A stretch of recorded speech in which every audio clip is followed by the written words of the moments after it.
This should go without saying, massive spoilers ahead for the latest chapters of Deltarune. If you want to remain surprised, what the hell are you doing? It's been months. The New Zealanders have made beds in your walls by this point.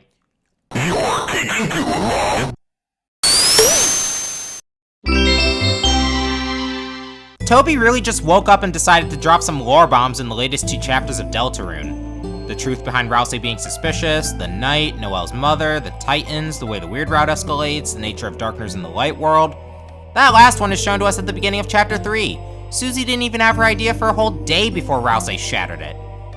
The one I find most interesting is the different approaches given to the shadow crystal holders of these chapters, and it got me to think. The further we go, the more detached we get from the usual crystal holder conventions. Were they even conventions to begin with? I don't know. I just know that the more this game develops, the weirder our first crystal holder, Jevil, feels in comparison. And that's what I want to talk about today. Who he is, what he established, and how the other crystal holders broke away from his traditions, if we can even call them that. Immediately we can tally off a broken trait just from introducing the guy. Who is Jevil? He's a funny little man.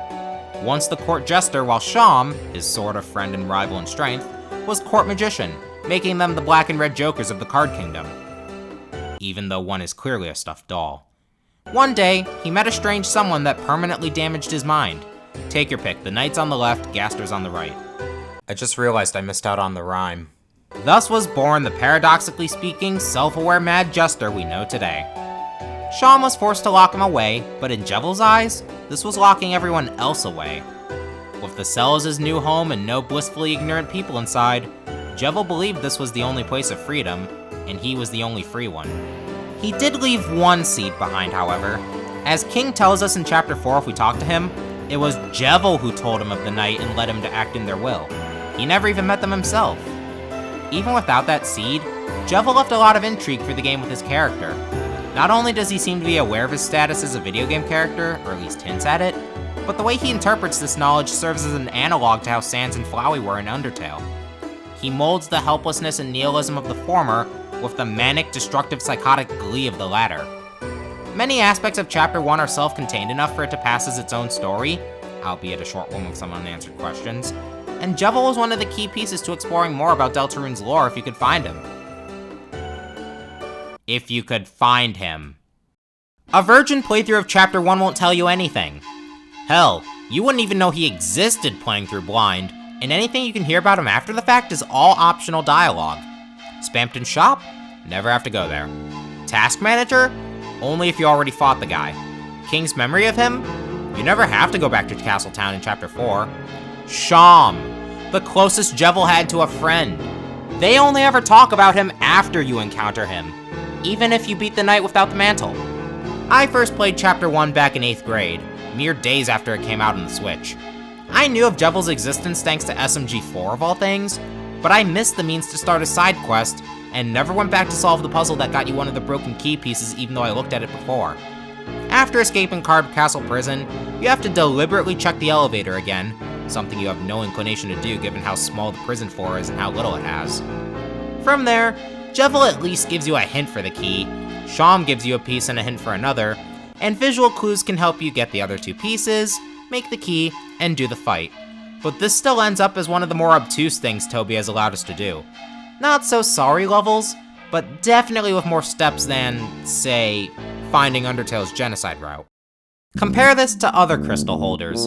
Spampton is a mandatory fight in Chapter 2, and directly alludes to doing a side quest if you spare him, something you're likely to do since the game encourages it at the start of both demo chapters. The Knight is the final boss of Chapter 3, only optional in the sense of trying to win, and while the sword route isn't mandatory, the S-rank door is sitting right there, clear as crystal in the green room, and you have every opportunity to enter it, whether you do good, do great, do shit, or buy the ability to enter.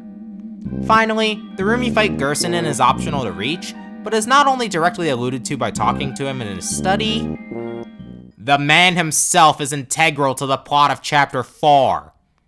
The others were clearly meant to be found on some level, but Jevil comparatively isn't, and that's a deliberate choice.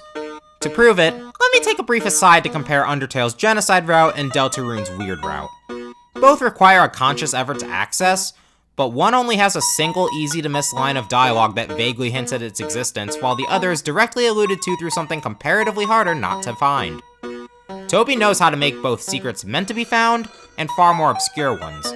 Things like genocide, Sans' room, and So Sorry only became common knowledge because fans were good at looking, and bad at keeping their mouths shut. Back to the main matter, not only are the other crystal holders easier to access than Jevil, there's more you miss out on if you ignore them. Spamton terrifies the normally stoic Chris, giving us one of their biggest moments of independent thought in the cyber world. We learn of the Neo body that Swatch and Metaton's Deltarune counterpart wanted to create, and Spamton himself is a vital part of Tenna's backstory. Without fighting Gerson in Chapter 4, his mentorship towards Susie is weaker, and his appearance against the Titan almost makes no sense. The Knight, again, isn't optional, and while Eram has nothing to follow up with yet, missing out on the sword route also means you skip the in-game weird route tutorial and all of its trappings. Jevil certainly got lore to him, but you can't say ignoring him leaves major future events without context. Apart from King's retroactive comments on him, Jevil's sort of detached from the narrative. In fact, he's not just narratively detached, he's tonally detached. Each of the other crystal holders has a certain mood to them, one that usually clashes with the rest of the chapter. Spamton is an existential nightmare and uncanny thrill ride only feebly balanced by his speech patterns. And I really do mean feebly in the case of Neo. Meanwhile, the rest of Chapter 2 is light and fun on the normal route, and he's directly responsible for the offbeat vibe of Queen's Mansion in the weird route. The Knight...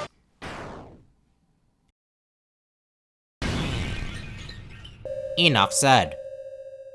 Gerson opts for the opposite approach, being a more whimsical disguised training session at an earlier point in the chapter with... oh, I don't know. Undyne captured in the bunker and potentially up for sacrifice, Rouse believing himself to be no more than a prop for the Lighteners, the Knight's presence, Rouse cracking under the pressure of unwanted knowledge, the Titan taking form, a tragedy at the end of the prophecy kicking everyone in the head, this if you're in the weird route. Carol. Can you really say that about Jevil? He doesn't darken the tone or offset a dark tone. Remove the lore you get from him after the fact and his fight's just as much a non sequitur as reaching him. It is disturbing how content Jevil is in his insanity, and he implies he'll go on a killing spree if we don't beat him, but with how he addresses it, it's easy to dismiss amongst the rest of Chapter 1's generally light premise. Then it's over just as soon as it starts, with an ominous hint, a tiny piece of glass, and either a tail or a scythe you're left with. Makes you wonder what the point was.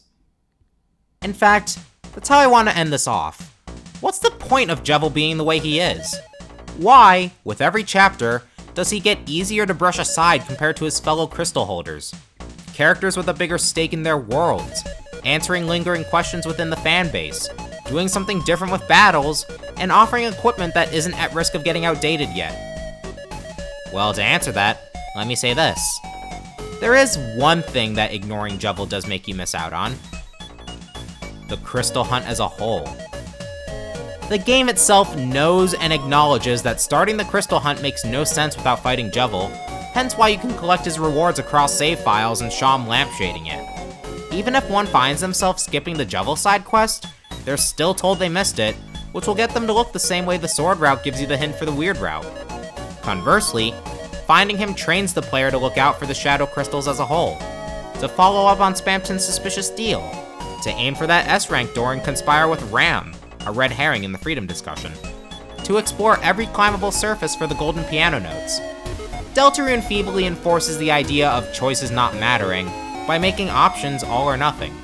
Either you recruit everyone, or get the less fulfilling end that risks a character dying. You see the weird route through at every point, or the most you deal with is brutally in the hospital. We don't know yet, but the eggs may be a similar case, and given what Sham's Chapter 4 dialogue implies, his plan is the same way. You either get all, or get Jack. So Jevil, while not as narratively relevant or consistent with the others, is still important because he's the key to exploring the crystal hunt and the themes of freedom.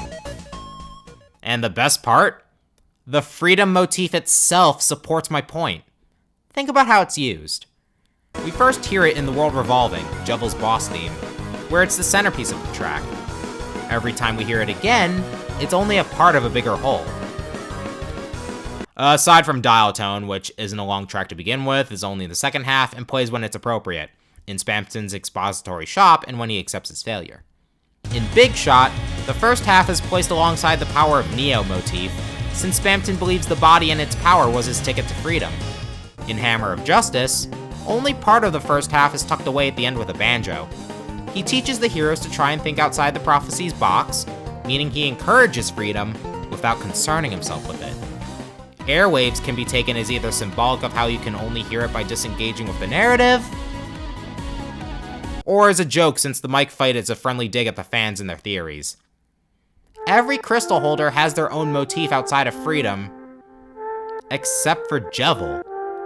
The role outweighs the character. He serves as a conduit for unearthing one of Deltarune's most important aspects, but after that, his job is done.